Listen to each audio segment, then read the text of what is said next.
This podcast is sponsored by Autodesk. Autodesk has been a part of the design conversation since 1982, providing the tools that help architects around the globe imagine and create beautifully designed, memorable buildings that people love and admire. Thank you to Autodesk for supporting the work of Practice Disrupted and helping us bring the architecture community together, sparking curiosity and leading vibrant and necessary conversations with the industry's visionaries and thought leaders.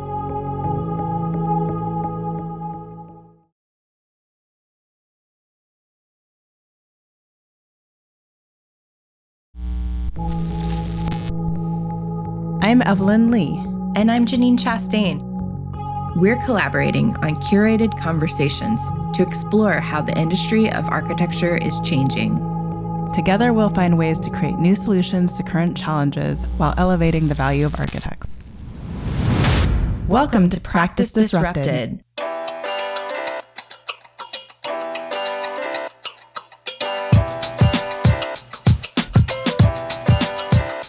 Hello, listeners. Hello, Janine. Hi, Evelyn. Hi, Disruptors. So earlier this season, we brought on AIAS, or the American Institute of Architecture Student Leaders, which is an organization near and dear to Janine's heart, to talk about the future of the profession from a student perspective. Today, we're bringing on the leaders of the YAF, or the Young Architects Forum, which is near and dear to my heart as one of its past chairs, to talk about the future of the profession from those who are in line to lead or current leaders of their firms about where they believe the future is headed. So, Evelyn, before we jump in, I kind of want to just tee it up a little bit more on your experience with the YAF. You know, going through that experience, being part of the committee, how did being part of YAF shape your career development? Yeah, my experience with the YF was at a really interesting time. Over my course of participation with the YF, I was a new mother as a community director. And then when I stepped into the role of chair, I was pregnant with my second, just had my second.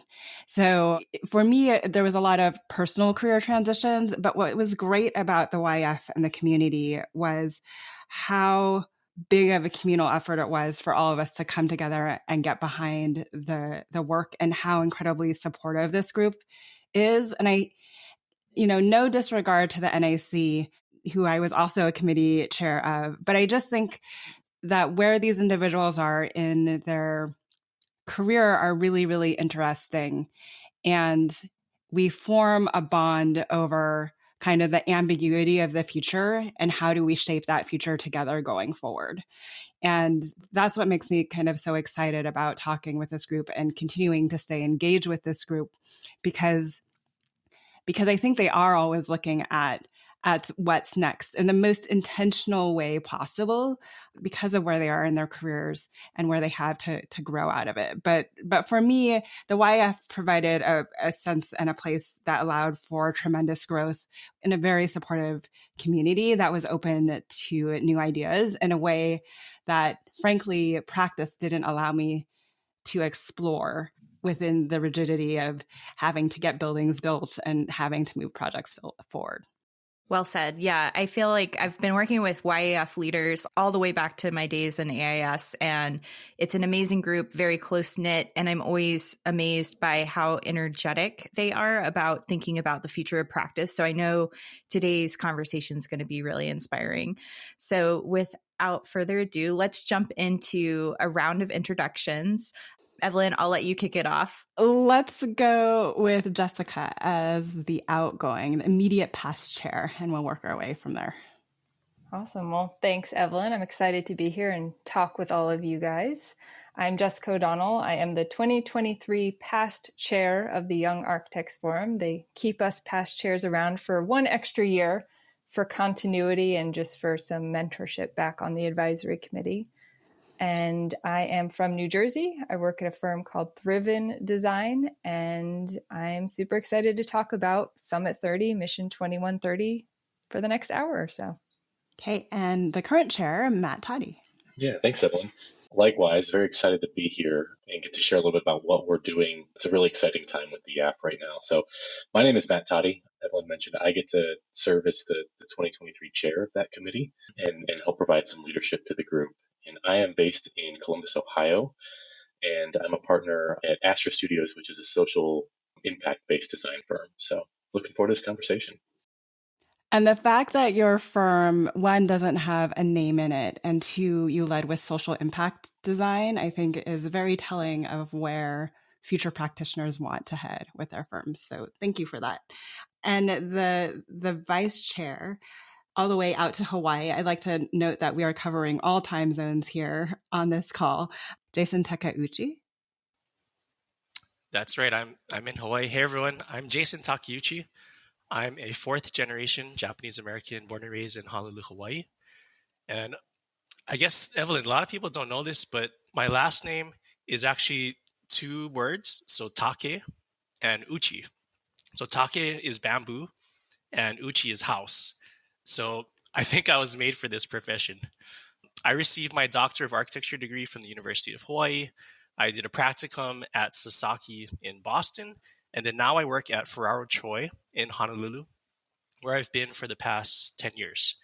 And outside of practice, like Evelyn said, I'm the vice chair of the Young Architects Forum and will be chairing the committee next year. So thanks for having me. Yeah. So for our listeners who are like, who is this YF? What is the Young Architects Forum? Are you guys truly young? Which is a conversation that we can get into if you want to talk about the designation of young in the Young Architects Forum. Why don't you tell us a little bit about the committee and its place within AIA National? Yeah, I can kick that one off. So, I mean, I feel like you both have done such a great job already of kind of contextualizing who the YAF is and some of the exciting things that we get to do. But really, to get more in the weeds with it, the Young Architects Forum, or YAF, as we'll probably lovingly refer to it as over the next few minutes, is a member-based interest group of the AIA. So we represent. What that means is we represent recently licensed architects. I'm going to pause.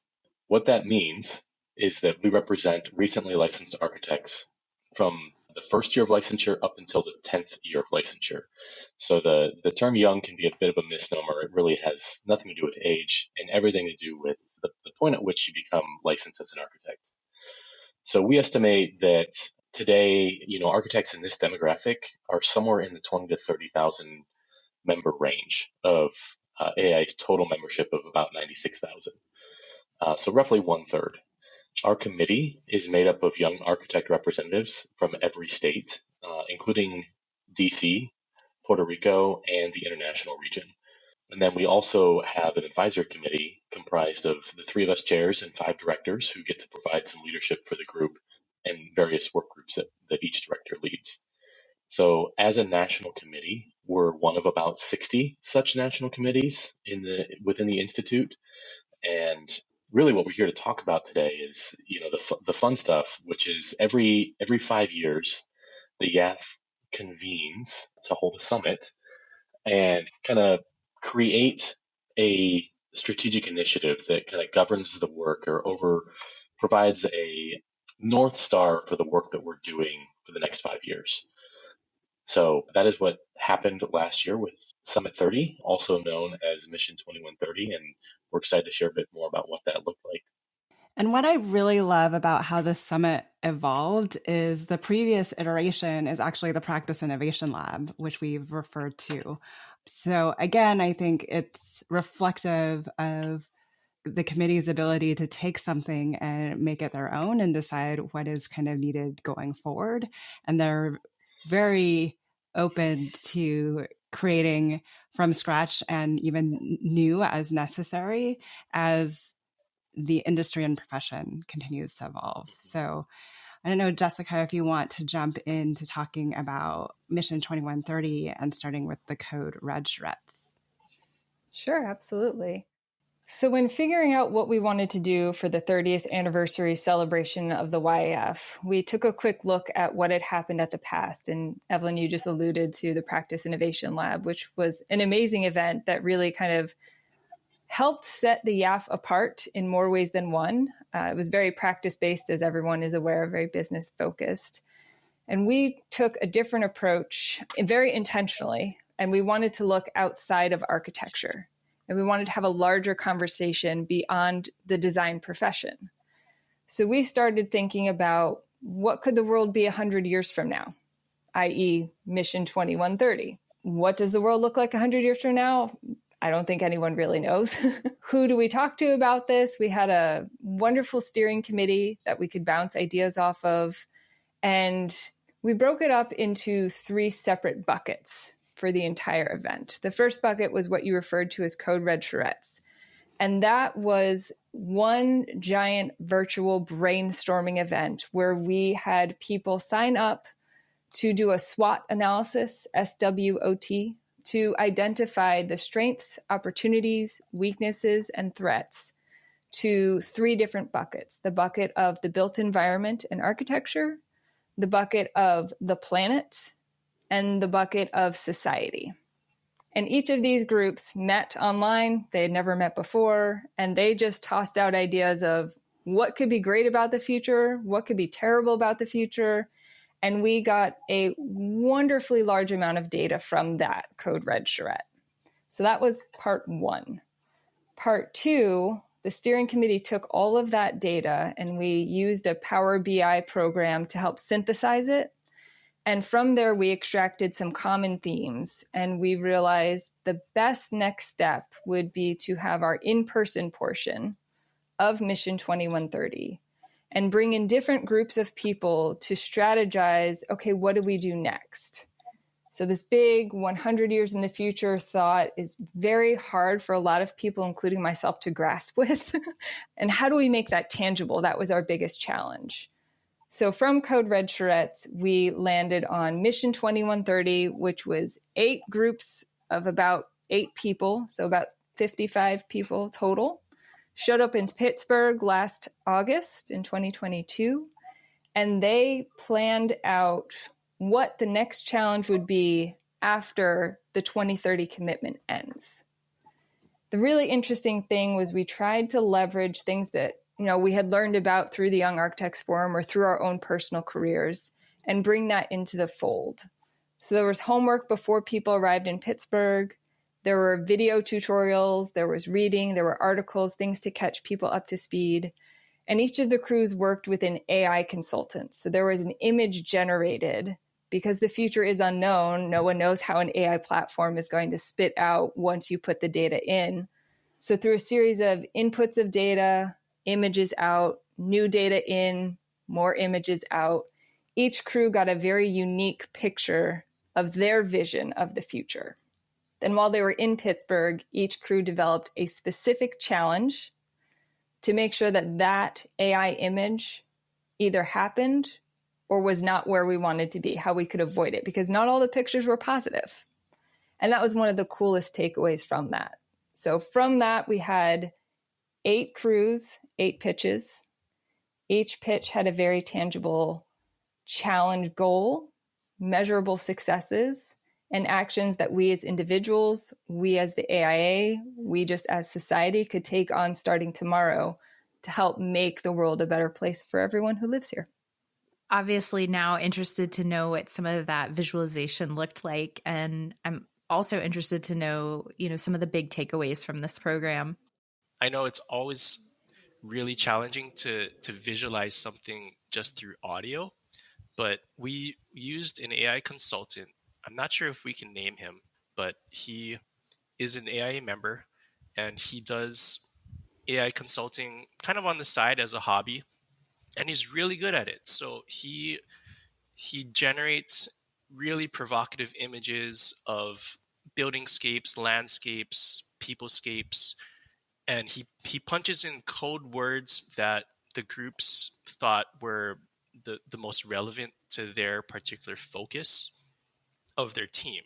So for example, the team I was in, we really wanted to see old building, a relic, and somehow revitalize a community around that. And he was able to generate an image, based on that idea.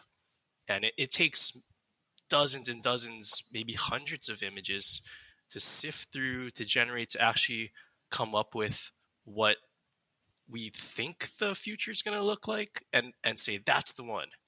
But it's so hard because none of us really know what it's going to look like. So this is the best technology that we had and the best resources we had within our relationship circle, our AI circle, to get that vision of what the future was, while 100 years back from what we're looking for. Did anybody land on like a dystopian vision of what the future would look like? Yeah, so I'll expand upon that a little. When people applied to be part of the in-person event, we had a blind jury review. And what people were initially judged on to make it to round 2 was, what is your written description of the future? And I think it was 150 words or less. And some very descriptive things after that of, do you think the most important thing to focus on is planet, society, architecture, trying to narrow it in that realm. And once the groups were created based on some overlapping things and some intentional juxtaposition of ideas to get some conversations going, we worked with the consultant who cherry-picked the appropriate repeating themes from each person on that team. And we got images that came out. We started with 8 crews, but only 4 starter images. And if you imagine the reverse of a Sweet 16 bracket where you have a final 2, imagine a final 4. And then as the input of data came in, it expanded. So each team ended up with their own unique image, which looked nothing like the starting one. Some of the starting ones looked like a desert wasteland with giant screens that no one could really tell if it was a phone that was 10 feet tall or a building or a portal to a new dimension. Other ones were super lush with greenery and waterways, and other ones were just geometric patterns.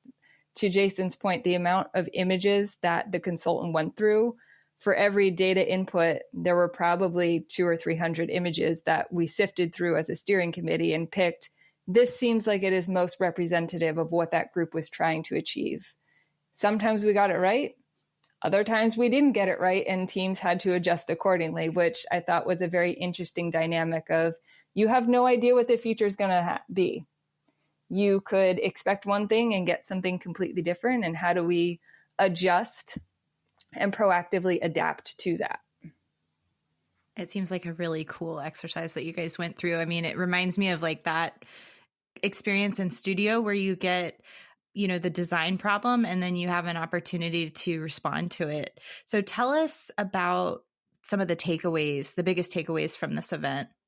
So during the event, one of the goals, right? We brought all these people together, and one of the goals was to come to a point of determination of what needs to happen. So we actually had all the teams kind of work individually as teams to create a reverse timeline. So if this is the picture of what the world looks like 100 years from now, what are the steps we need to take to get there starting now? So we actually had every team kind of illustrate that reverse timeline and what are the milestones, what are the steps. But we also kind of infused the idea that, you need to leave Pittsburgh, you need to leave this event with 3 very actionable steps. What do you do tomorrow? What do you take home to your office? What do you take home to your city and start to activate now? And I think that was a really useful exercise because allowed the teams to take a very, very broad idea, a very big concept, and distill it down into, okay, 3 very, very practical, actionable steps for what's next. So there were some really interesting themes, which I will allow Jessica and Jason to kind of lead into some of that conversation. I think, the takeaways, a lot of what the result of the deliverable aspect is the image. So if you look at a lot of the images, almost all of them have some kind of plant, landscape, very natural scenery to them. And I think that really suggests that we're going to be living in some ecological biosphere. What that looks like for each team was totally different. So I think we pretty much are confident that within the participants of Mission 2130 that we felt like there is a really strong ecological response to how we're going to be living in the next 100 years. But besides that, architecturally, I don't feel like there was any consistency. Everyone had so many different ideas.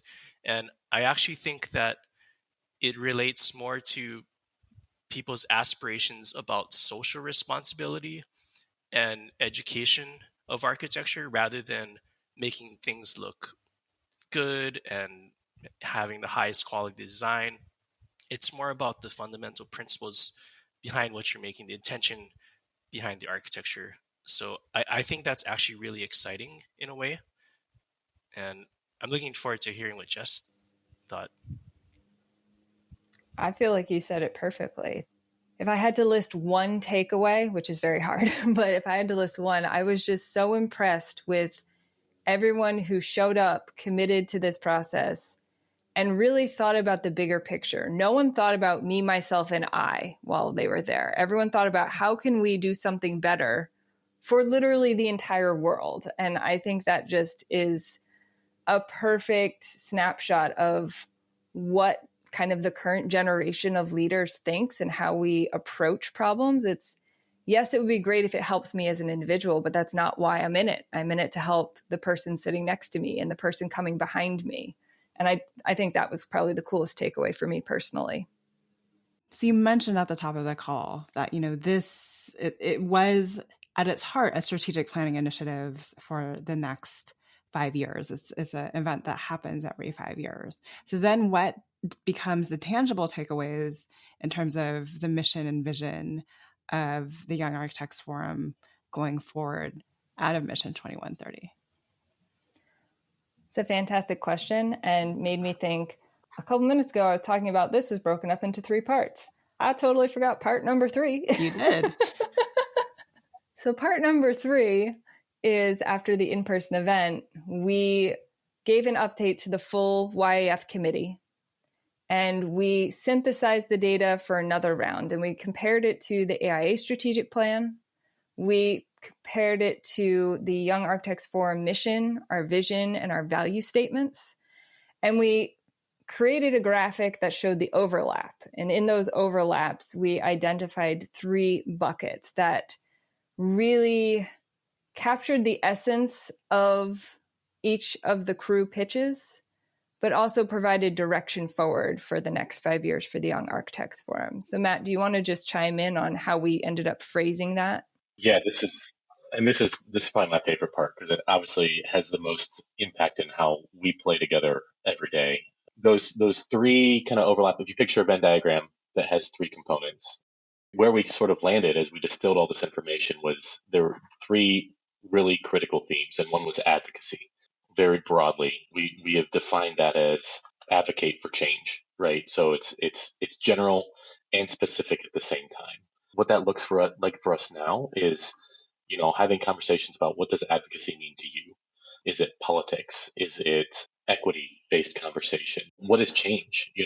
So there's some really fun conversations that we get to have out of that. So the second bucket then is educate for impact. Again, sort of strategic in being broad, but also specific. Education can mean a lot of things. Continuing education for architects is a big topic that we are all, involved in every day. One of the great ideas that came out that was a personal favorite, I think, was what does it look like to bake in volunteer service as a part of our continuing education requirements? That could be a fun conversation, right? And then impact, likewise. How are we measuring impact? What does impact look like in how it relates to geography, how it relates to market segments and the work that we're doing? And then the third and final bucket that we got into was diversification. And we have defined that as diversify for the future. So this is where we get to talk about pipeline and pathway. What does the future of our profession look like? The consensus is it has to look different than it looks today. So again, kind of broad, allows a lot of room for us to kind of play and have some fun and explore these 3 topics over the next 5 years. So Evelyn, I know you actually applied for this program and participated. Okay, so you should probably chime in with your perspective about this event. And what was your experience? These type of events for me is always it's like a return to school in the best way possible. I think there was a lot of very active conversation, not only while we were in our groups, but beyond kind of the more structured time. I did not pull an all-nighter. I think that didn't happen during the practice, and it wasn't necessarily encouraged during the practice innovation lab. I think some people did stay up pretty late. I do know that we stayed up late enough to get kicked out of the room that we were occupying at the time. But it was more about the interest in the conversations that were happening, not like the whip of a boss saying we need to submit by the end of the day. It's just like this energy of renewed spirit and optimism about the potential of where the future of the profession can head. So I always, even though it was a very interactive and active 2 days, I always appreciate coming out of those 2 days with more energy than I had actually going into it because of those conversations. So I guess I'm curious, it kind of ties into this thesis that we have on the show around really this desire for change in the industry. And I wanted to talk a little bit about, from your perspective as volunteer leaders of the AIA and advocates for leading the profession forward, what role does YAF have in leading the profession forward? And what role does this next generation of architects play in meeting those challenges that you're exploring through this conversation? I'll jump in and say that the strategic initiative that we landed on sums that up to a T, in my opinion. So Matt mentioned our, priorities very, very cleanly and clearly. Our strategic initiative for the next 5 years is Architects in Action, Catalyzing for Change. So this generation of YAF members is going to be out there doing the work, making the actions so that change will happen. We're not leaving it for the people behind us to change everything. We are actually going to be in the trenches doing the work. Which is amazing. But I imagine that you guys are foreseeing some challenges in that. So let's get into those. What do you see as the big challenges against the momentum for change, and how can anyone listening who might be in this bucket of young architects licensed 10 years or less really contribute to that, especially if they aren't necessarily the firm leader? Well, I think this is a loaded question, Evelyn. There's so many challenges. The fact that we just went through a pandemic means that we potentially lost a lot of leaders that would have been great in a firm to work with. They could have been our boss. They could have been someone that could mentor us, and now they're in another field. Maybe they're not even in the construction industry. So that's one. I think the second one kind of relates to the exercise that we went through in the summit, which is technology and AI. This could be an ally for us. This also could be a threat for us. I'm not really sure right now, but I could see the autonomy being something that could help us or could hurt us in terms of drawing production, proficiency in detailing, design autonomy. So if we don't lead it, I think it might end up leading us. And I would just add, it's important to remember that you don't have to be a leader of your firm. You don't have to be the leader of a project. You can make sure your voice is heard, even if you feel like your voice might not be the loudest in the crowd.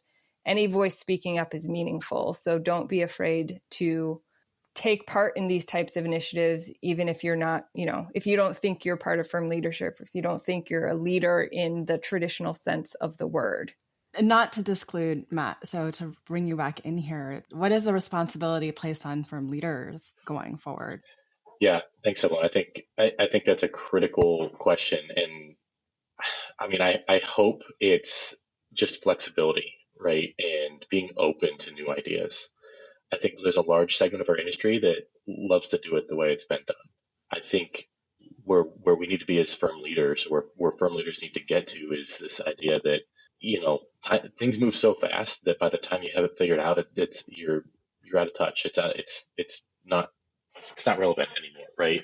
And that may be a broad or overgeneralization, but I'm challenged by it every day. I mean, I'm a young millennial, and I've got the next generation in my office they're passing me by, right? And I feel it. So how do we create space and make room for those conversations and allow those ideas and those people to have room to exercise and to let their ideas kind of bubble up? Because I think that's what's going to get us through the next 100 years. I definitely don't want to be the one standing in the way of progress. Yeah, and thank you for your transparency on that, Matt. I think what you just said out loud is something that I don't know that a lot of firm leaders would be willing to say, and even especially on a podcast. But I think that you acknowledging that and verbalizing it, like that's like half the battle. So I think even just saying that that's a challenge and identifying it and communicating it, that's the kind of leadership that I'm looking for out of the people that I want to be led by, that they're willing to say, this, we're trying to figure out this challenge that's a little bit complex and maybe not so black and white. I would definitely echo that, Janine. I think Matt is a really good example of a firm leader that I think a lot of us aspire to be like. And he also allows his employees to lead firmly. So I think it goes both ways. So I appreciate that, Matt. You guys are making me blush over here. But I think your perspective and how transparently you share that perspective is a huge cultural shift from my early days as an associate new graduate out of school, where this program or this industry was very much gated, right? I had to earn my way to a client meeting. I had to earn my way to the construction site. But just acknowledging that there's so much to be learned by the people that are coming out of school and giving them a voice and empowering to create change, I think in and of itself is a mind shift that is much needed in the industry to push it forward. So you've kind of identified some of the challenges. What are you guys most excited about? Where do you see as the greatest opportunity for this to grow and to be nurtured within the AIA and then the industry more broadly? So, we talked about earlier, the threat of staffing in the profession, but I do think that there's an opportunity there, because I think 5-6 years ago, a big majority of the membership base of the AIA was baby boomers. And now we're seeing a steady shift towards Gen X and the millennials. And pretty soon, we're not going to have as many baby boomers running companies. And so I think there's going to be a huge shift in leadership, since there's not as many Gen X leaders. Actually, folks like Matt are going to be, assuming leadership positions probably sooner than they even thought they would. So I think that's a huge opportunity that a lot of people are not really seeing, that's going to be coming to them sooner than they think. The second thing is, I do strongly feel that the profession is becoming more diverse. And those two things, we're going to have to leverage the potential of these leaders to bring their diverse backgrounds and translate back into the built environment. That's a really good point, Jason. Then I want to pick up on your first point, and then we can talk about your second. But the element about the generational shift, I have been obviously looking at it from the millennial perspective. And I think I read something the other day that baby boomers, some of them started exiting during the pandemic. Some of them had been planning on retirement for a long time, but we're actually, we're experiencing a staffing shortage because there aren't enough millennials in the workforce. And yet this report said that we're going to also experience a staffing shortage once we start to lose the boomers from practice, because as you pointed out, it's going to shift leadership responsibilities. Already are missing the middle. And then we're trying to bring in this new generation of emerging professionals. And it's going to be very disruptive in ways that I don't know that anyone really has a clear understanding of yet. So that's definitely a concern of mine. And then, the diversity, it's been such a point of discussion over the past several years. And I think I'm ready to see it move from aspirational to tactical to actually seeing firms that are succeeding and implementing it and getting past the point where, we're saying there are not enough candidates out there, but that we're actually figuring out ways to bring those people into practice in a meaningful way that they can contribute. So I'm excited that YAF even is interested in tackling some of these really hard conversations because they're big. They're really big.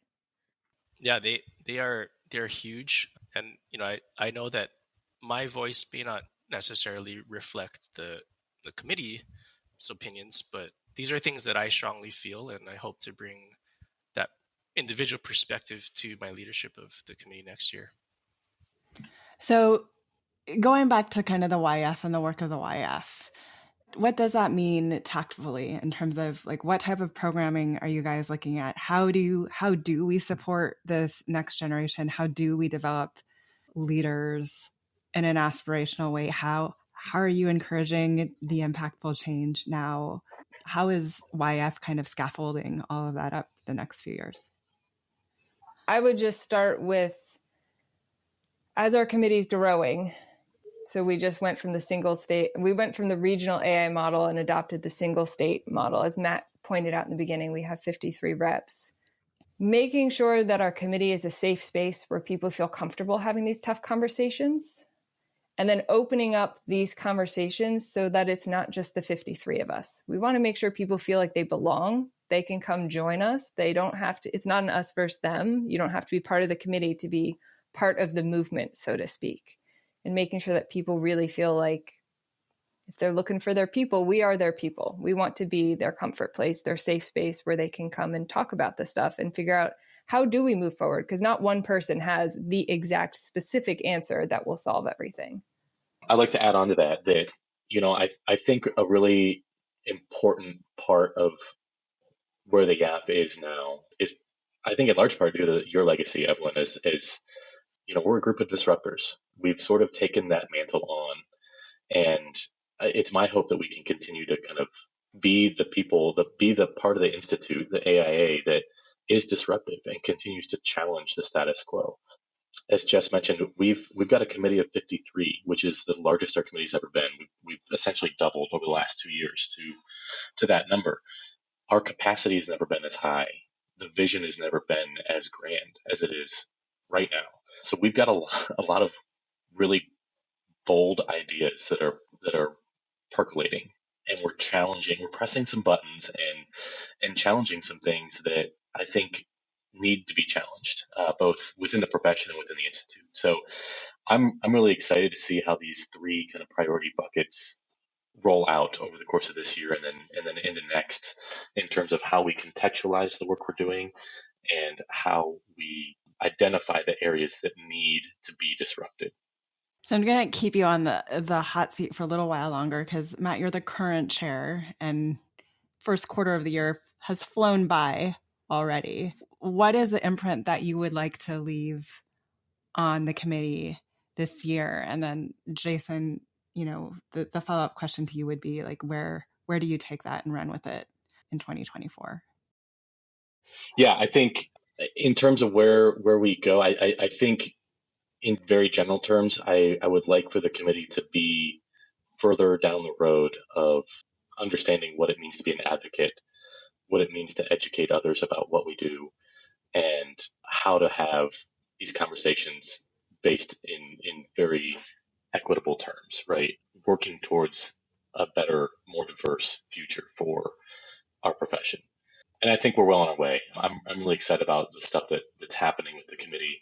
And really, my hope, I had really big shoes to fill, as is very evident with Jessica leading the way. My hope is really just to leave the committee in a better spot than I found it. And I think, the committee has been on a trajectory since your time, Evelyn. It's been growing. It's been awesome. It's had a huge reputation within the AIA, and it's kind of looked at as the future of the profession. So a lot of other member groups want to have a liaison from our committee. They want input from us. So we're constantly looked at as a resource of what the future holds.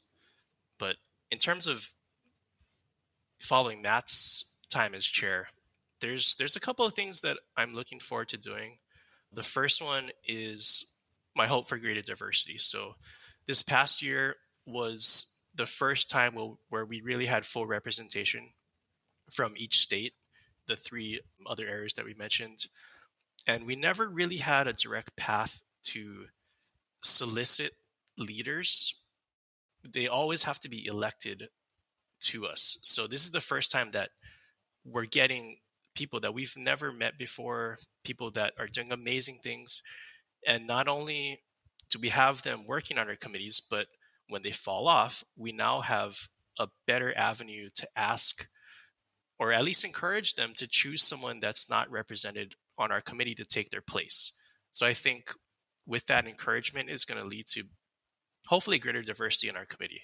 The second thing is we're going to have access to what local chapters are doing so much more better, and all of their programming, their efforts are going to be more accessible to us. So we're going to be able to bring those really good ideas from those states back to our national committee much more effectively and have essentially a faster avenue to connect with those members that we actually represent. The third thing is I want to hone in on the specific issues that are most critical to the demographic of young architects, that are distinct from associate members, that are distinct from mid-career architects. So we've had a lot of interest specifically on our committee about business development, starting a firm, leadership training, mentorship, reverse mentorship, and cultural competence. So these are items that I hope to play out in a webinar, in a presentation, articles, focusing on really the professional development of young architects as defined by the AIA. And the last thing is I hope that we have fun. I listened to the replay of the podcast with Verche, and she mentioned that fun is hardly used in architecture. And I would totally agree with that. That's something that we definitely need to see more of in the realm of what we do. And by the way, Jason recently contributed to a fun at a YF call, it was like kind of a town hall, by doing a rap at the opening. So he is already moving that initiative forward. When this show is released, I think we will be looking at including a ton of resources in the show notes, including the latest issue of Connection, which will also have a recap. It's an electronic publication of the YF, which will have a recap of Mission 2130 as well. But for anyone who is listening and saying, Jessica said you didn't, and Matt said you didn't have to be a part of this group to get involved in this group. How do I do that? Do I have to be a member of the AIA? I guess we can even start there, but how do I get involved with everything that you guys are doing? Yeah, so that's a great question. And the best way I think is to figure out what are the engagement opportunities at the local in your area. So there are YAF chapters all across the country in various local components. And that's like the most likely entry point. It's the easiest entry point where you can get engaged, because most local programs obviously are going to be with people from your community, whether they're in person or virtual, but they're going to be people in your immediate network, right? So I would recommend, reach out to your local chapter, local component, see if there's events or programming that's YAF specific or YAF adjacent, and get connected there. Beyond the local piece, there are lots of national opportunities for young architects that happen. And these are primarily virtual in nature, just because of, the nature of it. But the YAF distributes a lot of content through our digital publication, which is called Connection, and that's available on Issue, and you can find it on our social media channels as well. There's also a webinar series that the YAF puts together. We're working on some content for AIU. There's a mentorship program called Align that works to pair young architects with AIA fellows in cohorts. And, obviously we would welcome any young architect or non-young architect out there listening who's curious to learn more to reach out to us. We'd love to get connected, love to plug you in where appropriate. I want to give you guys kudos because I think your educational resources are pretty phenomenal. I follow the Instagram account for you all, and you've consistently posted interesting things there. You have the publication that always has great articles.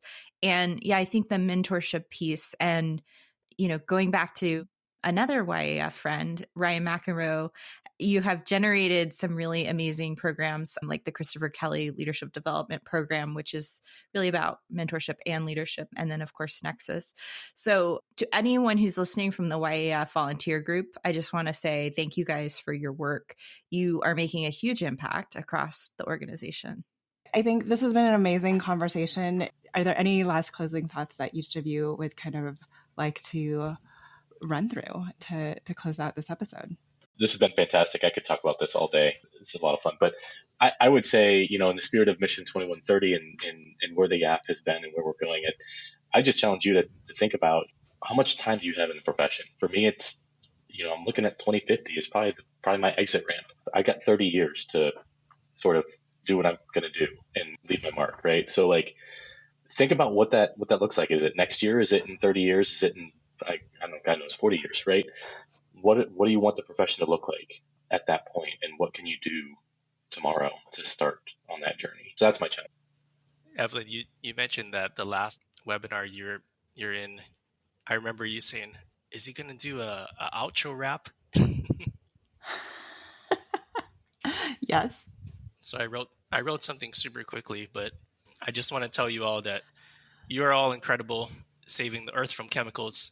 Talking and having a good time on Practice Disrupted is inevitable. Thank you for making this experience so memorable, not just for young architects, but for emerging professionals. Yeah! Woo! And Jason's already making things extra fun. That's the first time anyone's rapped on Practice Disrupted. That was great. Gotta have fun. Jessica, did you want to close that out? I'm just going to drop the mic for Jason because I couldn't have said it any better. So I just echo what Jason and Matt said. And anyone can reach out to us at any time if they have any questions. We'd love to chat more.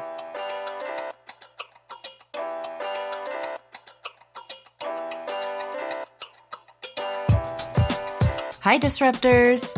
If you like the content from today's show, you can find all of our past episodes over on practiceofarchitecture.com/podcast. Be a part of the conversation by joining us, our speakers, and others in the community at practiceofarchitecture.com/community. Our social media handle is Practice of Arch. That's Practice of ARCH. We'd love to hear from you, so feel free to drop us a DM and say hello. Thank you for joining us on Practice Disrupted, a podcast by the Practice of Architecture.